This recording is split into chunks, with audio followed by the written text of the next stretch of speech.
I don't know why the smallest things stay stuck in my mind, but this morning, before everything happened, I remember opening the kitchen drawer and finding Lily's little drawing folded between the spoons. A tiny sun, crooked house, and two stick figures, me and her. No mom. Just us. She told me she put it there because Daddy always forgets to smile when he's tired. I laughed, kissed her forehead, and told her I'd smile all day. I didn't, of course. I never do. But I tried. For her. And maybe that's why what happened later felt so unreal, like my life wasn't something I was living, but something being written by someone queerer, crueler, and stranger than me. I just wanted to take care of my daughter, but the CEO had other plans. Plans I didn't understand until it was too late. My name is Ethan Cole, and if I'd known how much one job, one woman, one decision would change the way I looked at my own daughter, I would have run. But back then, I was too exhausted to see danger. Too desperate to think straight. I remember holding Lily's hand as we crossed the street. Her backpack was almost bigger than her, bouncing against her legs as she skipped beside me. She was telling me some long story about a kid in her class who ate glue on purpose, and I acted shocked just to hear her giggle. I lived for that sound. Still do. It's the only thing that ever made me feel like I was doing something right. When I dropped her off at school, she hugged me twice. That always happened on days when I was anxious about work. She felt it. Kids always know. I told her I'd pick her up on time, another promise I wasn't sure I could keep. She believed me, because she's Lily, because she still thinks I can do anything. I walked into Hale Industries 15 minutes late. Again. My supervisor didn't bother hiding the irritation on his face, and honestly, I couldn't blame him. Everyone knew I was the single dad case. The guy they tolerated out of pity. The guy who always looked like he hadn't slept in 3 years. The guy whose lunch breaks were spent calling babysitters back and praying someone would answer. I just needed the job. That's all. I didn't want trouble, didn't want favors, didn't want anyone looking too closely at me or my life. I wanted stability. A paycheck. Enough to pay for Lily's medicine when her asthma acted up. Enough to keep our tiny apartment warm at night. But of course, life doesn't care what you want. I was stacking files in the storage room when I heard heels clicking behind me, fast, deliberate, expensive. I turned, expecting my supervisor, but instead I saw her. Victoria Hale. The CEO. The kind of woman who didn't just walk into rooms, she rearranged the air around her. Tall, poised, sharp features, raven black hair tied back in a style that made her cheekbones look like weapons. She wore a white blouse and a dark suit jacket, tailored so perfectly that I felt sloppy just standing near her. She was the kind of person you only saw from afar. Never up close. Never looking directly at you. Yet, there she was. Staring right at me. "Ethan Cole," she said, as if she'd rehearsed it. "I need a moment." My stomach tightened. People like her don't need a moment with people like me. I wiped my hands on my pants, trying to look less like someone barely holding his life together. "Yes, ma'am," I muttered. She didn't smile. She didn't blink much either. Her eyes were these cold, steady things, like she was analyzing data and I was the spreadsheet. "I've reviewed employee performance across departments," she said. "Your numbers are good. But your attendance is complicated." I felt heat rush to my face. Shame. Helplessness. Fear. "I'm trying, ma'am. My daughter." "I know," she cut in. "Lily, age 6. Attends Emerson Primary School. Asthma documented in your insurance forms. Medication, Ventolin inhaler, refill every 30 days. The air left my lungs." Why did she know all that? She stepped closer. "I understand the challenges of raising a child alone. Truly. And I don't want to lose an employee whose work ethic, when present, is exceptional. I swallowed hard. I knew where this was going. She was going to fire me gently, with corporate sympathy. But she didn't. Instead, she said the last thing I expected. I'd like to offer you a promotion. I blinked. Not because I was confused, but because I genuinely thought I'd misheard her. A promotion? To my department, she clarified. You'd work directly under me. Better pay. Flexible hours. A private workspace. I didn't understand. She didn't know me. She had no reason to trust me. And CEOs don't promote people who can barely afford shoes without coupons. Ma'am, with respect, why me? Her eyes softened, barely, but enough to unsettle me. Because you're motivated by something real. People driven by love, not ambition, are rare. My throat tightened. I didn't know what to say. I felt exposed, like she was reading things I'd never said out loud. I appreciate the offer. I truly do. But I don't think I'm qualified. You are, she said simply. And I insist. No one insists on giving someone like me an opportunity like that. No one. But she did. She handed me a file folder. Inside was a schedule, a new contract, even a badge with my name printed in a higher clearance color.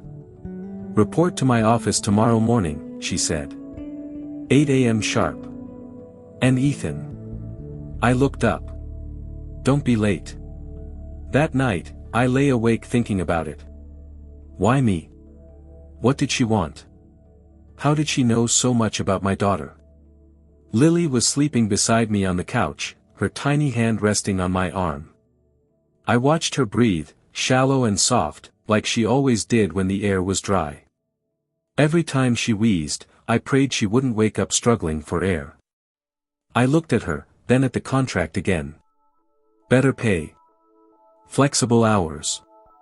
A chance to be the father she deserved. Maybe this was the break I'd been waiting for. Maybe miracles came dressed as intimidating CEOs with unsettling knowledge of your personal life. I convinced myself it was fine. That it was good. That people like me were allowed to get lucky sometimes.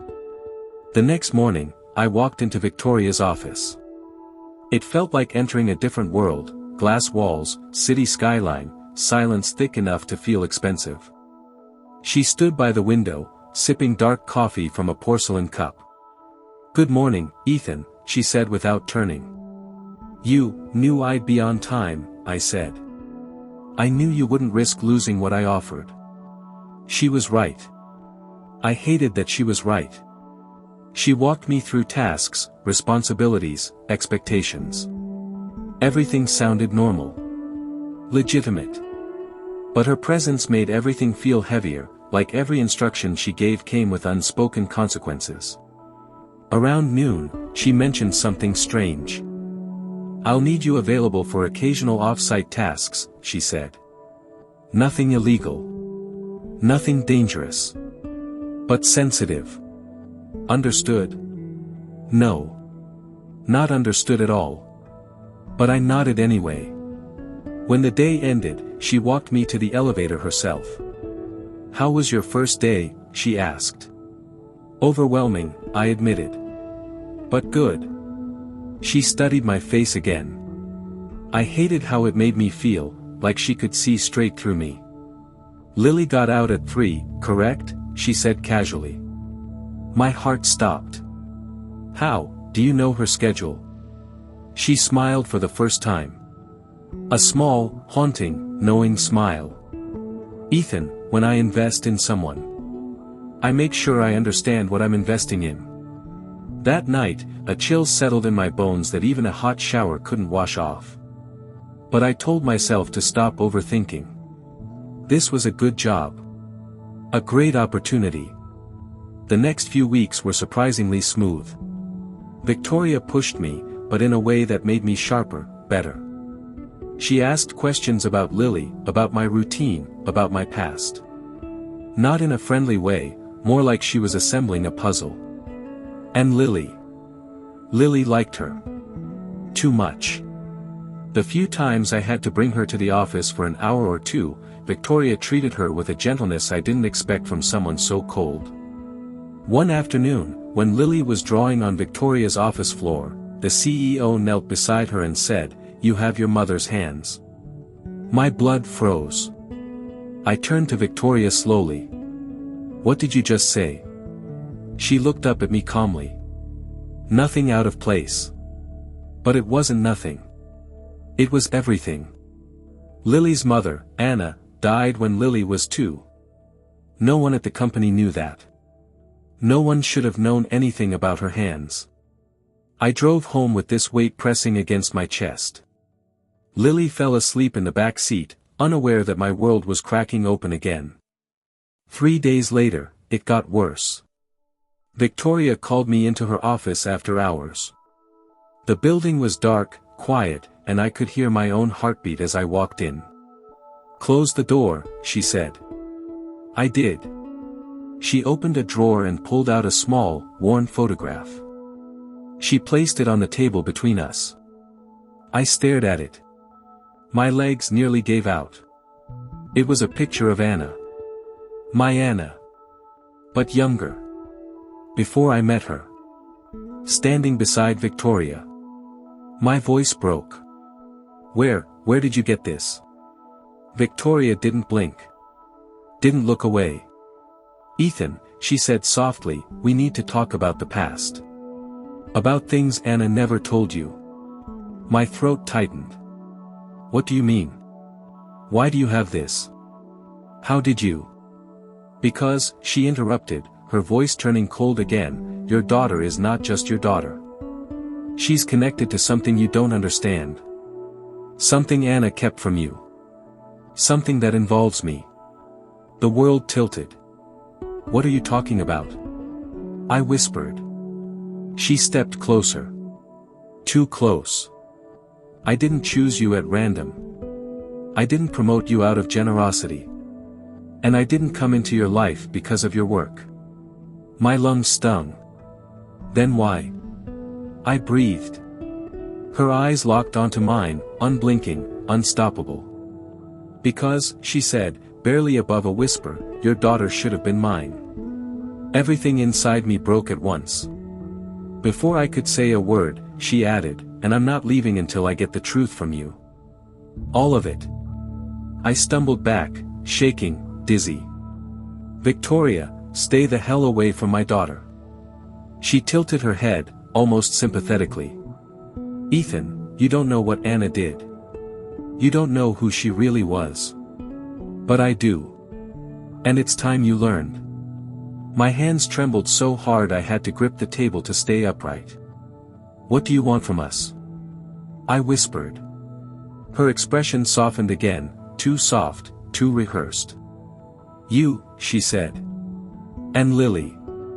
A family should never be broken apart." Her words hit me like ice. A family? My head spun. My skin crawled. Something inside me screamed to run. But she wasn't finished.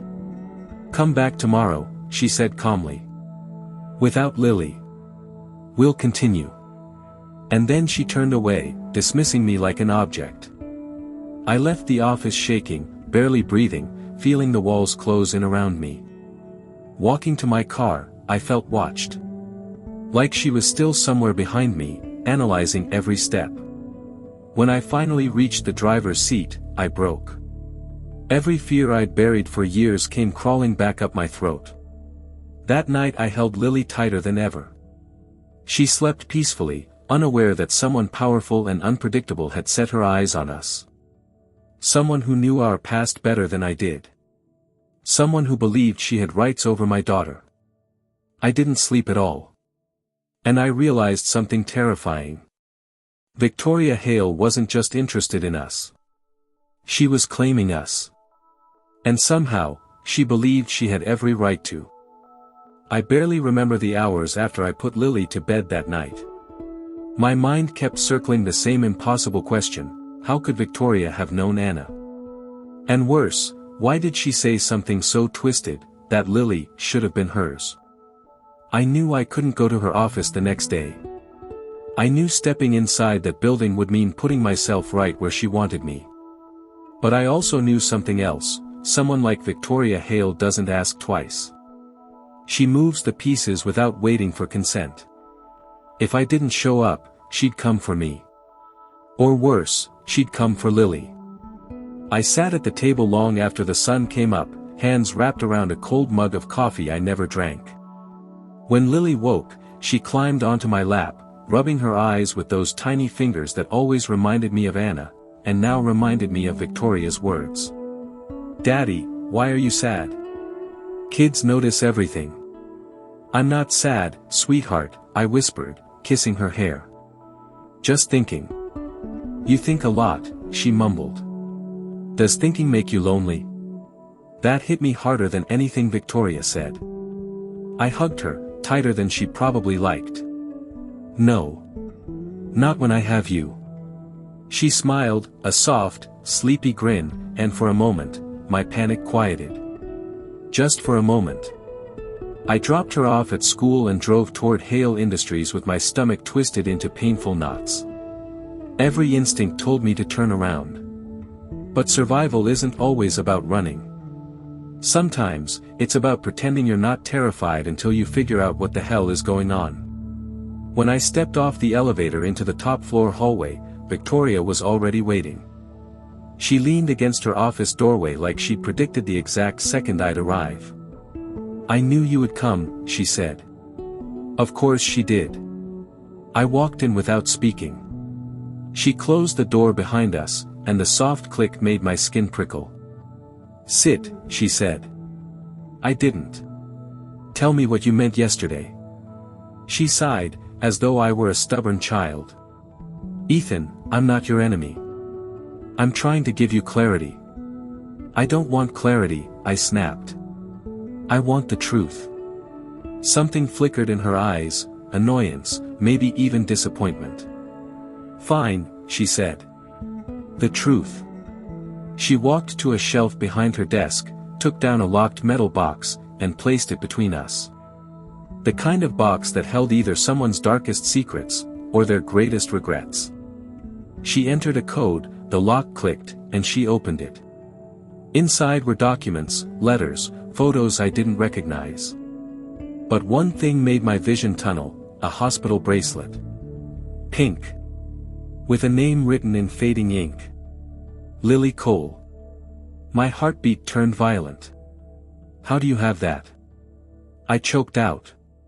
Victoria folded her hands neatly on the desk, as if this were just another business negotiation. "Because I was there," she said.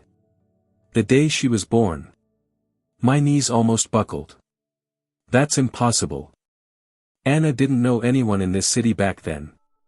She didn't have family, she didn't have friends, she had me." The room shrank around me. The air thickened. "You're lying," I whispered. "I'm not. Anna and I met in college. We were close. Too close, maybe, considering how everything ended. She wasn't the person you thought she was, Ethan." "Stop," I said, shaking my head violently. "Don't talk about her like that." "I'm not trying to insult her," she replied calmly. "I'm telling you she was running from something.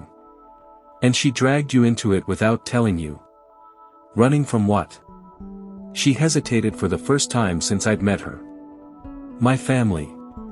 I frowned. "Your family? What does your family have to do with my wife?" Victoria crossed her legs slowly, eyes fixed on mine. "Anna was engaged to my brother." The floor disappeared under me. No sound. No air. No thought.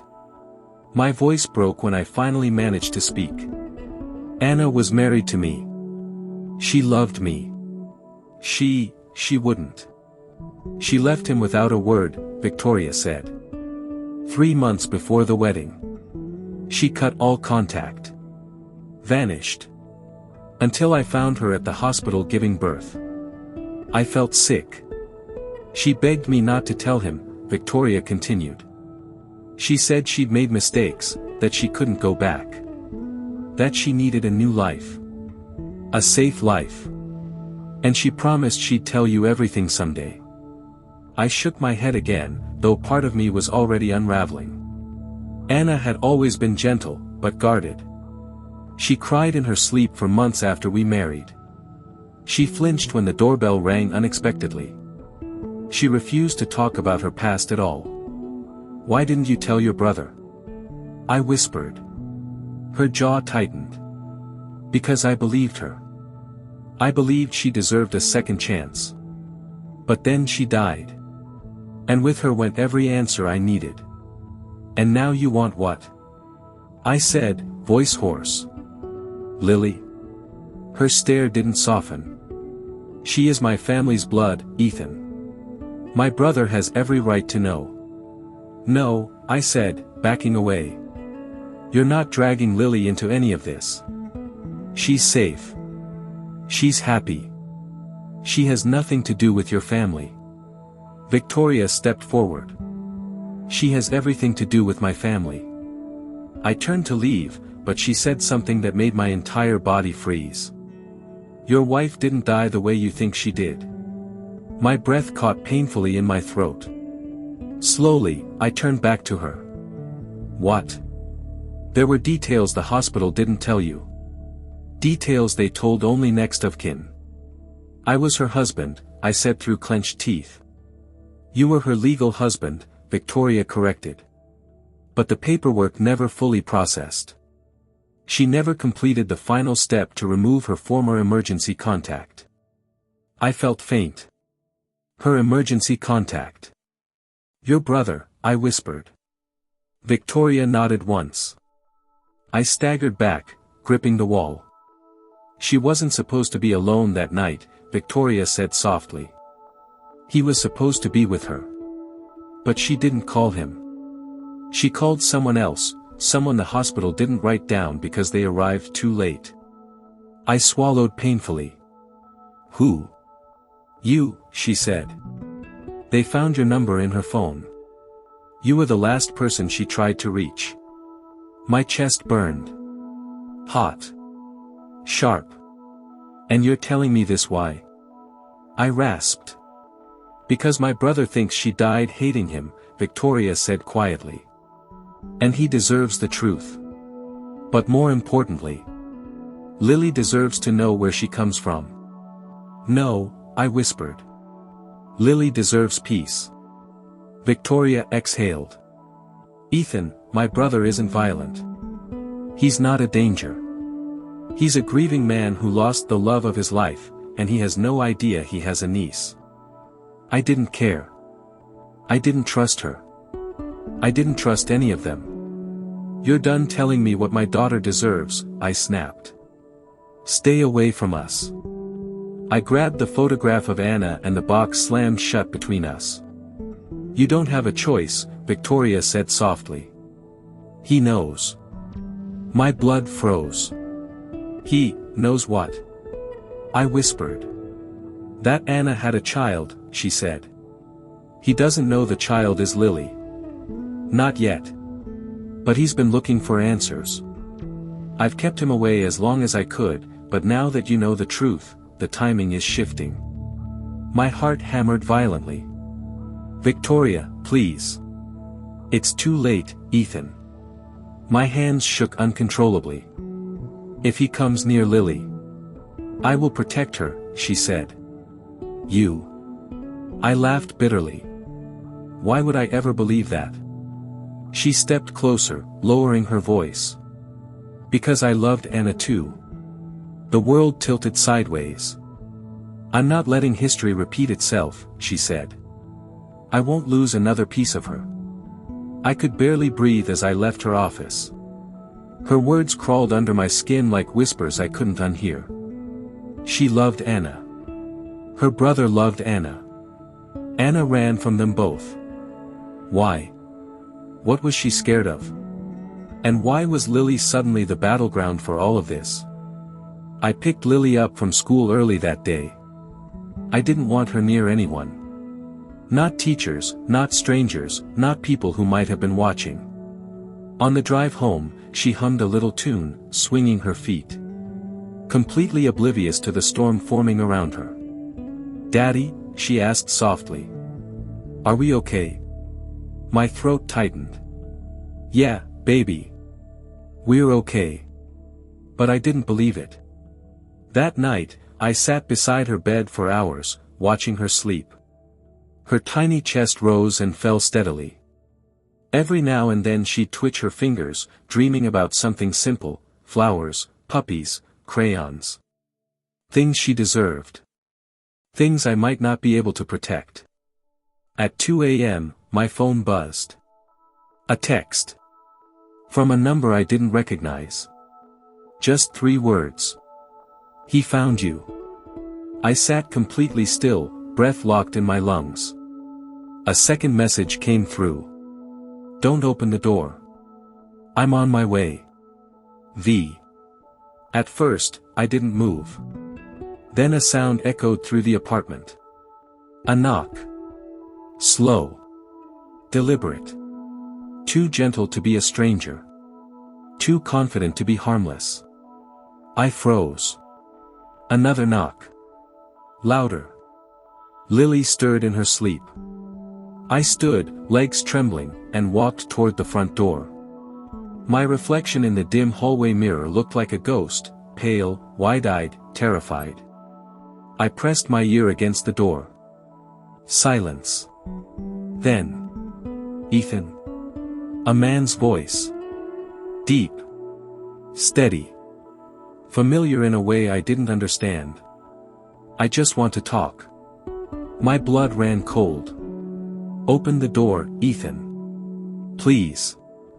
I stepped back, slowly shaking my head even though he couldn't see me. Lily whimpered softly in her room. My hands curled into fists.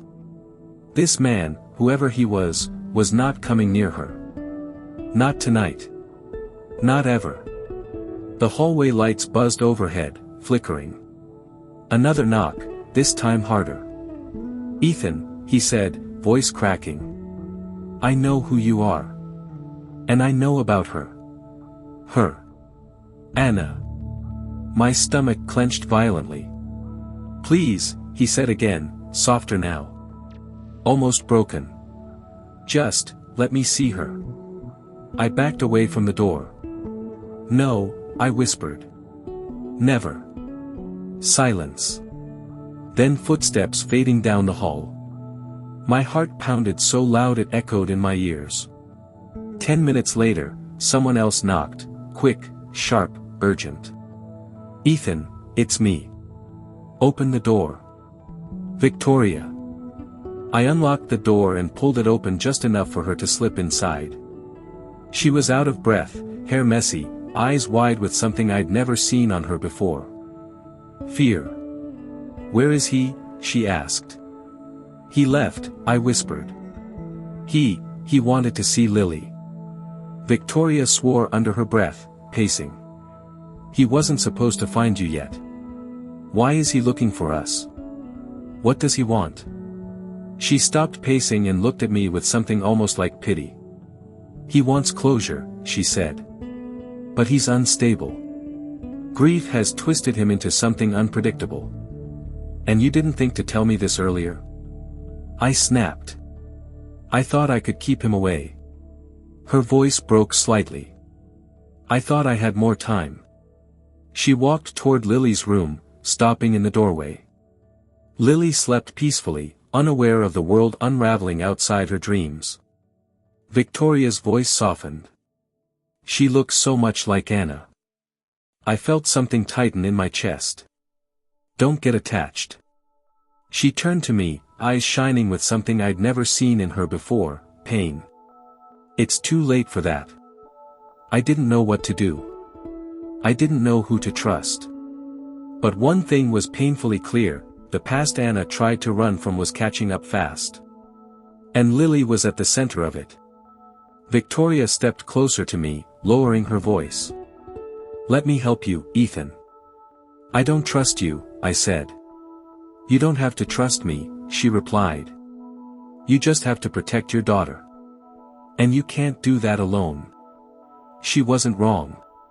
But admitting that felt like giving up part of myself. Why are you doing this? I whispered. Her expression softened just enough to show the truth. Because the last person I failed to protect was Anna. Something cracked inside me. We stood there in silence as Lily breathed softly in the background, unaware that her entire world teetered on the edge of something dangerous and irreversible. I didn't know what tomorrow would bring. I didn't know if Victoria's brother would come back. I didn't know if I could defend my daughter against a family I never knew existed. But I understood one thing. This wasn't just my fight anymore. And it wasn't just about the past. It was about what kind of future Lily would grow up in.